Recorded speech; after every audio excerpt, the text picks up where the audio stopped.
How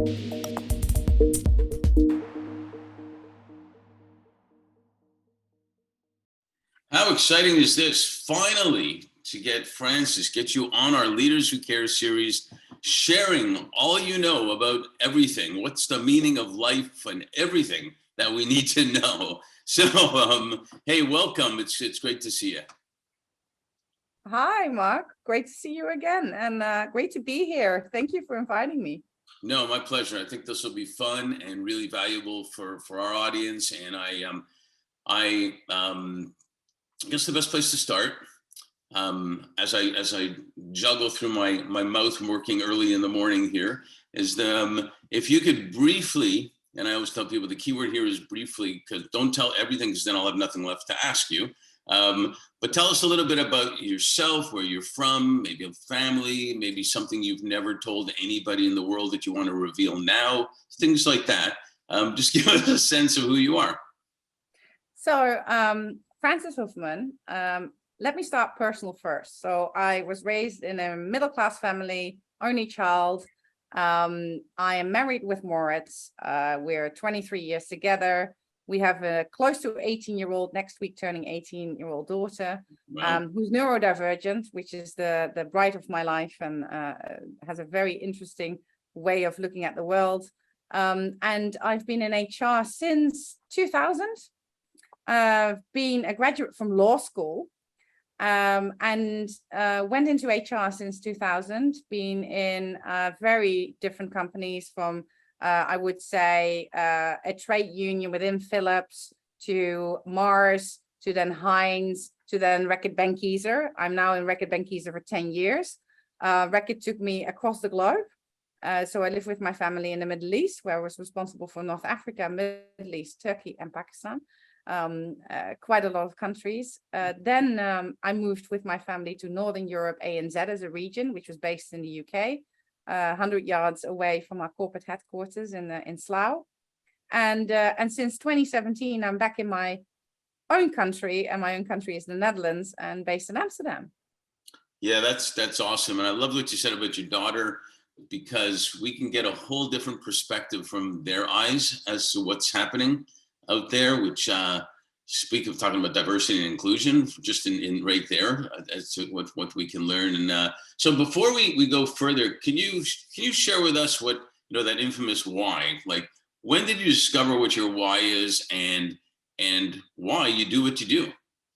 Yes.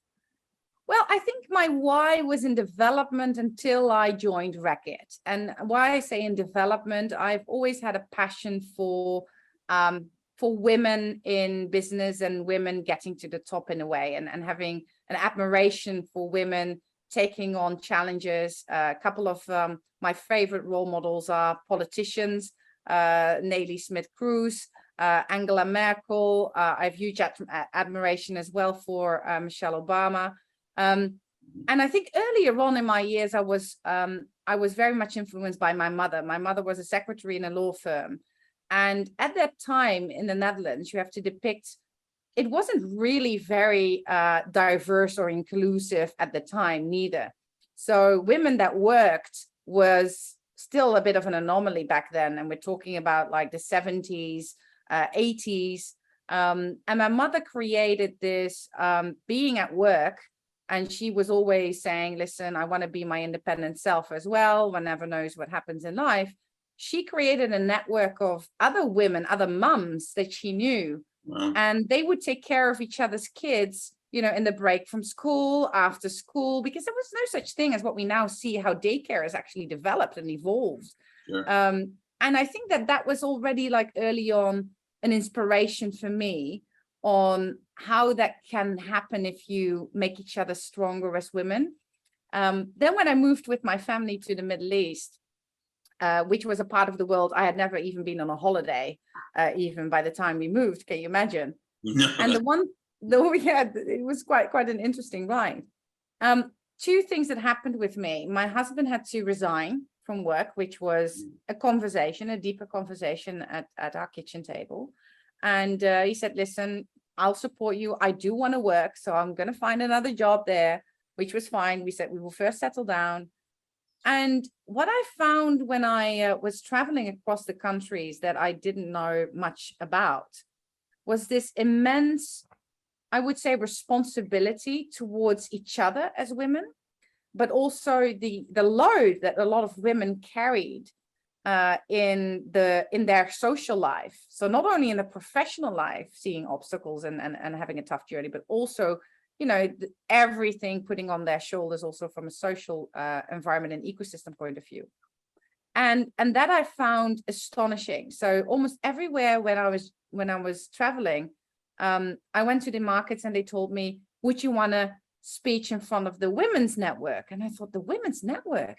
And I immediately, the first thing I thought was, I just come from a market that didn't even have a women's network, right? In the companies I worked for. And we had a women's network outside, but not within. And I thought that was so striking. And I think in a way, Mark, I found a resemblance with women from, who were brought up in more hardship backgrounds. I had to work my way through college, right? It was just not a given. I was the first one in the family that went to college. And that kind of like acknowledgement and what I saw in developing markets with women coming from more hardship backgrounds, with the resilience and their drive, and then still, having that responsibility for their family, which I still today have. And I saw that and I thought, this is so interesting, because this is a kind of resemblance I have never seen in my home country that much. So I started to read a lot more about that part of the world, to try to really kind of, set aside every bias, which every one of us has, and really open up. And what I found was beautiful. So that was really my why. And like I said, it was already in development. I remember when I was in Mars, I was one of the first 20 women that actually was by individual title a member of the LEAD network. And this was just like 20 women in a room, right? It was just, it's so funny if you see how the world now has evolved. So it was ingrained in me already, but it is different if you put an emotional context to it as well. So even till today, I mentor a lot of women. I mentor a lot of women in the company, outside of the company, and help them to overcome barriers, obstacles, and push through on their career, which is immensely rewarding for me. Yeah, that is spectacular. Good for your husband as well. Shout out to him for supporting you that way. 100%, bless him. Yeah, 100%. And that's amazing, going to a country and a region you've never even been to. And what I always find fascinating is we think we're so advanced, US, Europe, and whatnot, and yet look what you found in countries that sometimes we look at them as they don't treat people as well as we do, and maybe in some ways they have a better idea on how to do things also. So that's pretty fascinating. And what I've found is it's taken decades for leaders to realize that that culture and obviously people and investing all their types of capital, whatever it may be, whether it's philanthropy or HR dollars or marketing dollars or whatever, into social impact and even into environmental impact, is actually vital for attracting and keeping the best people, and including women and diverse individuals. I want to go more into the woman part, but initially, how does what one client called to me, I think you do, your cultural compass, help you get closer to the customers, the consumers, your employees, which I know you've talked about, who are part of the branding of the company, which I love because they are your ambassadors as well. And at the same time, I know you like to create quote unquote compelling experiences for employees. How do you put all that together? In 10 words or less. So, I think we need to acknowledge first as a company that you can have a company culture. Culture always eats strategy for breakfast. That is a common knowledge, but it's absolutely true. And then there are subcultures, as in you need to not have a one size fits all, because we can't treat a Europe or Africa, Middle East or Latin America the same as we do with the US. It's a very different connotation, very different context, also what talents are looking for and what they expect. And I think that what we actually learned from our experience from the past as a company, but also on how we see that the environment and societies are evolving and developing, and certainly at the back of the pandemic, is care at the heart of any culture. And we have now put it in what we call our cultural compass, by saying we put people and consumers first. That is an acknowledgement we've never done before. It happened over the course of the last 2 years. The second is our leadership behaviors have been called out to be, we own, care, create, and deliver. So with care and deliver both in there, that means that you need to evolve your leadership model to say it is both, and it is a balanced proposition. And with that, you always need to make sure that you raise the floor, but you also raise the ceiling.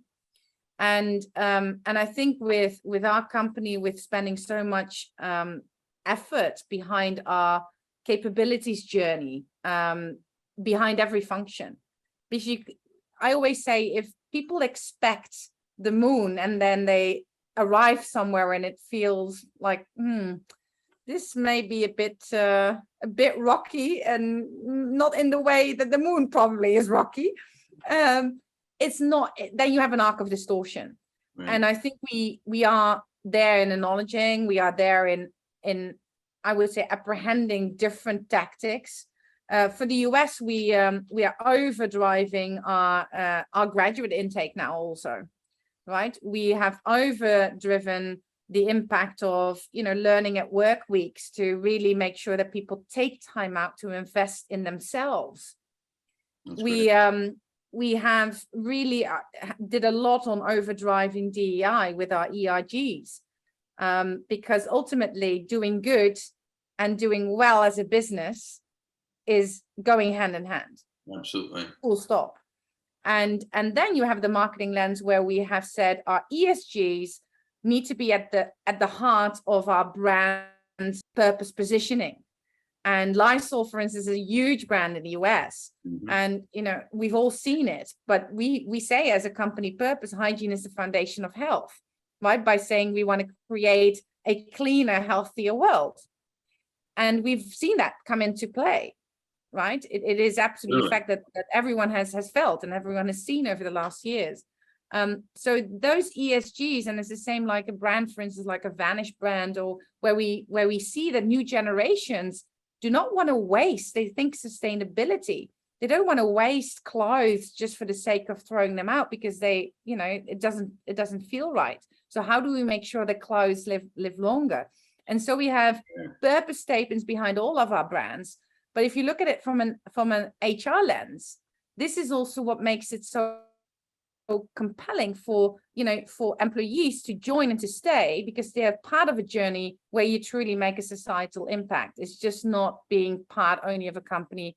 Yes, we're not in philanthropy, so yes, it is also about making money, but it is, and you do well and you do good. And I think that this is something really what we've seen in the markets is big for us as the US, where it really is coming into play. And our graduate intake, for instance, with our graduates, we really see that this resonates very well.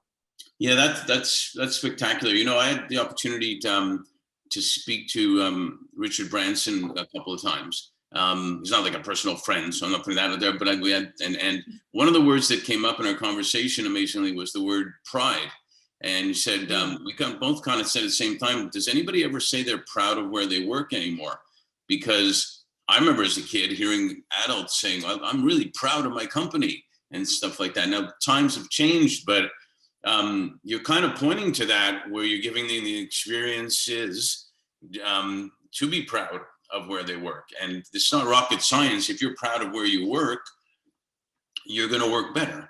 You're going to go home and you're going to tell your kids at the kitchen table, hey, exactly. I can't believe what happened here at the work. We did this, we did this, we achieved our goals. I got a bonus. And guess what we're doing next week in the community, or whatever, stuff like that. And it goes all the way down to the community. So it's great stuff that you're talking about. And I wanted to maybe hone in on on one area, talking about women again, one thing I get asked a lot, especially from women when we're doing searches for clients, is qualifications are there, otherwise we wouldn't present them. So they say, I can do the job and more. How do I know that ABC company will really give me the opportunity to work on the major significant projects beyond just my job, and be able to, fail and succeed on them, be able to be ambitious on them, be able to get recognized on them, and and really have equal opportunity to get on those. So I'd just love to get your thoughts on that. And along with that, how do you ensure equal opportunity? Because no person, including women, wants to be get a job or put on something because they're a woman. They want it to be put on because they're good. Yeah. But there's a balancing act there, type of thing. So what's your thoughts on that? One thing I've really learned over the years is that, one, if you start with quota or you start with dedicated programs for women, it just doesn't work, because it creates almost a stigma as if women need fixing. Right. Women don't need fixing. What needs to be acknowledged is that this is a strategic imperative. And as such, it needs to be treated as a strategic imperative. And I don't think that everywhere this is really sunk in enough for what it is. And if you talk about market shares, why don't you then talk about diversity, right? And because that is what it should be, in the same scorecard, treated in the same manner. But I think we've come a long way with more and more leaders starting to acknowledging really why this is important. I still remember that not that long ago, we went through business cases and to come up with reasons why it was good for business to have a more diverse base in your employee workforce. That's actually ridiculous. Why should we actually still come up with reasons too? Not that long ago, right? We're far beyond that now, thank goodness. And it has to be, because take a look at the world, and how the world is represented should be representative aspect of anywhere in business, not in the least of a consumer business. So my advice also to women in particular is, don't treat yourself also as a minority.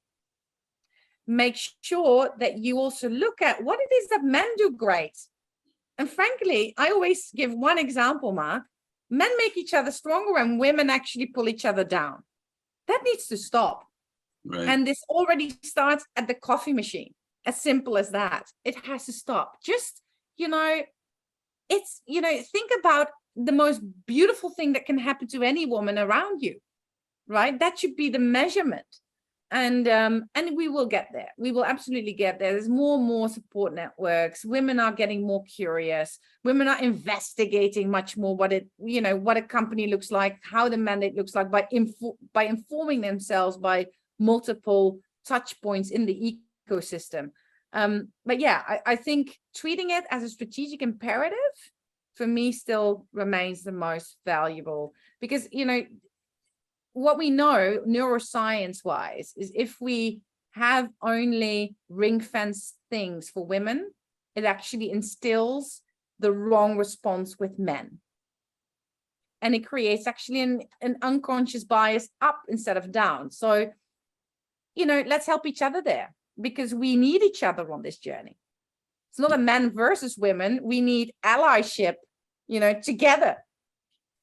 Yeah, no, it's such great points. And I always like to take it down to even the family again, because when you come home, whether it's the husband or the wife coming home and you're having conversations, the kids are listening and they're seeing, and they'll follow, because that's what they'll know. And so if you're like a victim, or you think you're less than, or you're someone who puts down someone, they'll follow that. And if we want it to be sustainable, this inclusion, this strategic inclusion, if you will, then the kids have to see that it's real and it works and it's good. Exactly. And then it keeps going on. And that's for boys and girls, obviously, to see all of it. Yeah. Agreed. So totally agree. Super, super cool. What do you think what do you think the role is for all leaders who care, women, men, and whatnot, to ensure we look at three aspects of well-being: financial well-being, physical, and mental well-being. What do you think the role is of leaders to ensure that their employees, hopefully diverse employees, are taken care of in that way? Their well-being is actually strategically considered and included in the company's purpose and culture. And in the same token, why it's also good for business and does flow down into the community as well.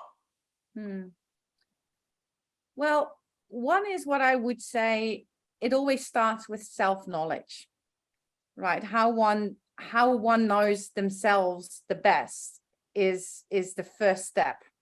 And with knowing oneself, I also mean seeing those things that you probably would want to put in a box and put a lid on it. Because once you know, you also know how you can deal with it, right? Then the second part of it is authentically care. And for this, you need to go through a step, which is not easy for everyone, which is also partly personally disclose, right? Be you, because what you permit, you promote. And in a way also there, it is about bridging IQ with EQ, right? But making sure that is exhibited in what you do. And third is education, because I think that there's still a lot of gaps, unknown things on how to best lead, how to best manage, how to best overcome a certain situation. And be okay with not knowing, and then asking people that might know. Yeah, it's a good point. There's a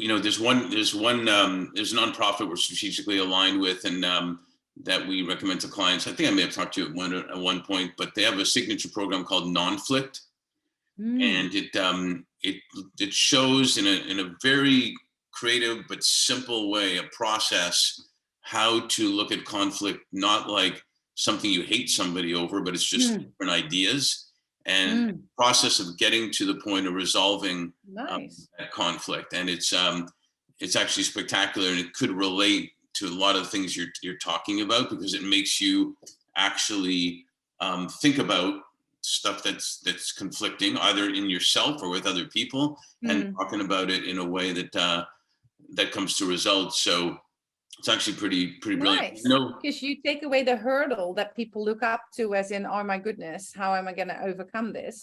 Yeah, very nice model. And it also impacts sometimes decisions. Let's face it, when good people are making the decisions in what company to join, what offer to accept, they look at specific things. And if companies have strategic actions on stuff like resolving conflict, or on stuff like, how do I really have a voice here, with real examples of them doing it, then they'll more likely pick that company over the other company. That's very true. That's very, very true. Because of that, rather than somebody just saying, oh, you have an open door, no problem, we'll talk about everything. But for real or not. So a couple last things I wanted to ask you. Do you think, with everything that's gone on, Mother Nature has thrown almost everything at us, although she probably has more if she wants to, but do you think there's been an awakening, if you will, of what's really important? Wow, that is, I think, a bit like the golden question, probably, Mark, right? I think that we all hoped, for sure, during the pandemic, that certain good things would come out.